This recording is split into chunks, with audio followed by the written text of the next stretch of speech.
welcome to our podcast, The HomeGirls of Vancouver, Washington, USA. Hi. I'm Andi Costello. I'm Shana O'Brien, the redheaded realtor. And we're your homegirls here to talk a little bit about what's going on in the real estate market in Southwest Washington as we round out 2018. We have the latest stats from November that are available and wanted to provide everybody an update with what's going on in the market. This is where I always get to geek out on the real estate numbers and how I don't think they're calculated properly. So, and I just let her run with it because she loves it. So, and do what we do best. We'll do our thing. So, we have the November numbers, which will compare to November of last year, 2017. So a month over month, and then we'll also do a year over year to see where we are year over year from 2017.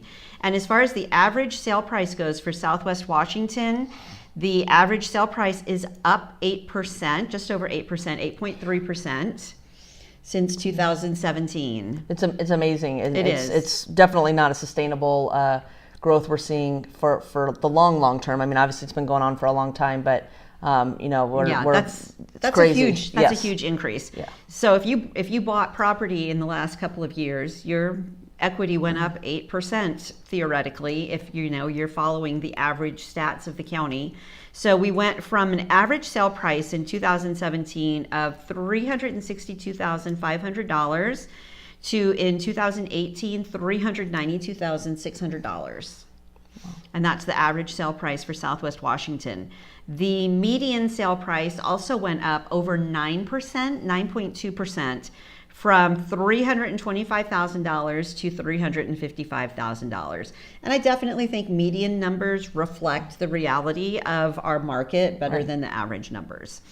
So that's what sale prices are looking like. And as far as the inventory goes, and we kind of always do our little primer on what the inventory means, because I think it's the weirdest calculation of all time that we're going to measure inventory in months.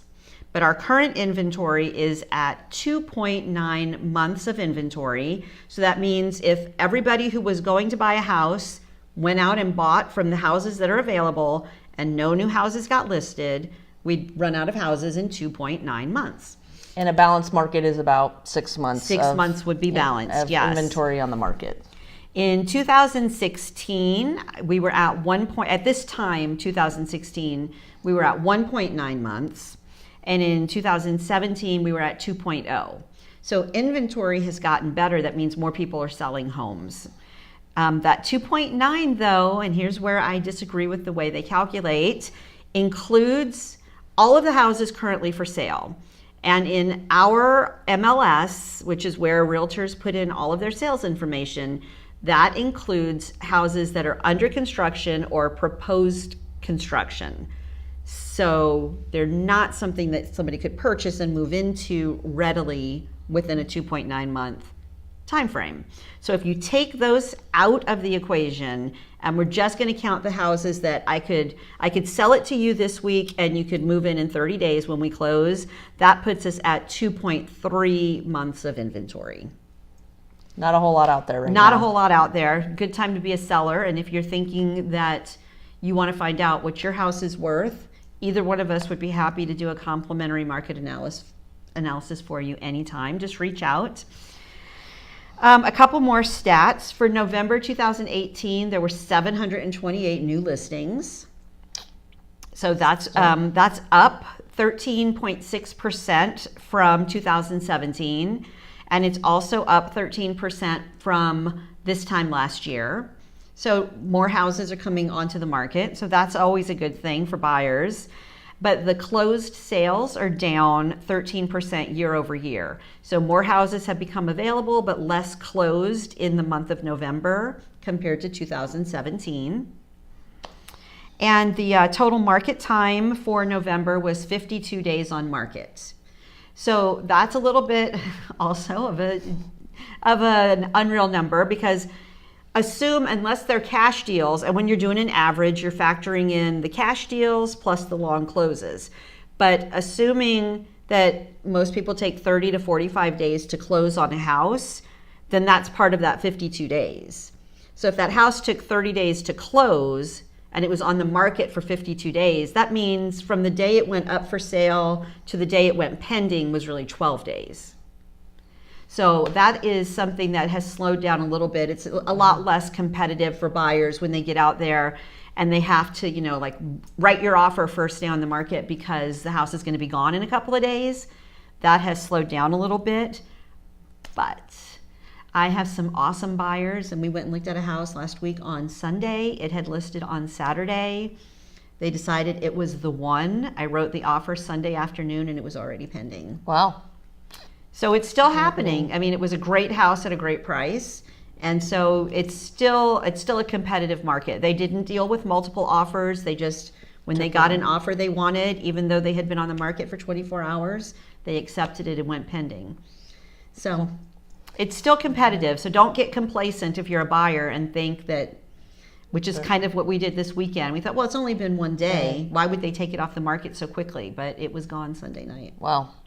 Yeah, Tough break. That was a heartbreaker.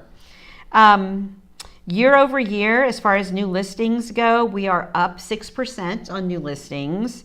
We are down 2% on closed sales and down 3% on what's pending. So pending is it was for sale, somebody made an offer, now it's in escrow and you're just waiting for it to close. So it's not technically still available to purchase, but it's not sold yet either. So that is pretty much a look at the residential side.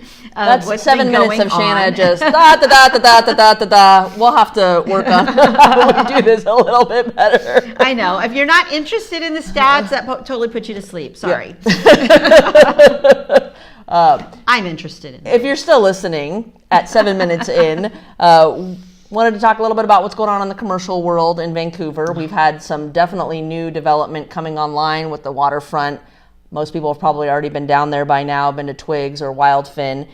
Just released today, there was announced a 7-story building, another 200, almost 40 apartment units going in down at the waterfront. That's crazy. Yeah. In addition to what is already proposed. This is a new building that was just announced. Breaking ground next summer, so we'll see some more development to the west of Twigs and Wildfin, which is exciting to see, kind of more use of that park and what's already been developed down there. And then also some big news is that Husong and Larry's, date to be determined, are going to be torn down and making way for some commercial and retail space, about 300,000 square feet of residential and 50,000 square feet of retail. Probably some restaurants in there, but not yet announced what kind of stores are going to be going in there. But probably some restaurants and some other entertainment, I would imagine, wine bar, something like that, going in down at the waterfront to kind of complement what's going on the west side of the I-5 bridge. So exciting times for Vancouver, still continuing to see growth and interest, even though, it remains to see where our economy is going after this 10-year of consistent expansion. There's some Vancouver diehards that are not excited about that particular piece of expansion, but those buildings have, how do you say it in the commercial realm? They have exceeded their useful life. Their useful life. So that is what we're seeing going on in Vancouver. So exciting to see what 2019 will bring. Probably some more announcements of some new developments coming online. It is an exciting time, especially down at the waterfront. And as usual, we love to end our podcast with your weekly maintenance tip. If you're interested in receiving a maintenance guide for your home, you can text us at 77948 with the word free, and you'll receive a PDF document that will tell you how to maintain your home every week of the year. And that's 77948. Just text us the word free and you'll get the link to download the PDF guide to keep your house in top shape. Whether you're thinking about selling it in the future or you just want to protect that investment that you've made that went up 8.3% this year. This is why stats are important, people.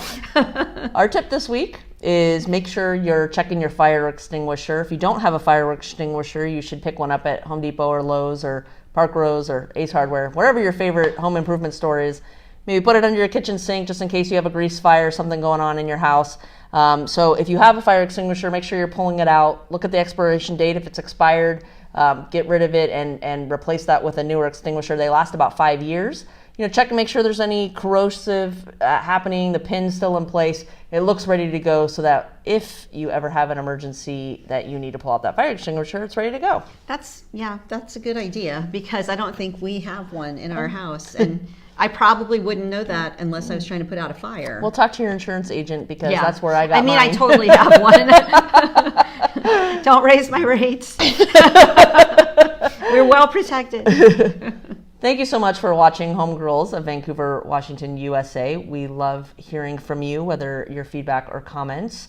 We're on all the major podcasting platforms like Stitcher, iTunes, Apple. Well, that's iTunes, but you can find us. You can find us Spotify, and also we both share the video portion of the podcast on our respective YouTube channels and on Facebook. So if you want to find links to all of those platforms, you can go to homegirlspodcast.com, and you'll find contact information for both Andi and I, as well as links to everywhere that we share the podcast. Thank you so much for watching or listening. We really appreciate you. All right, we'll see you next time.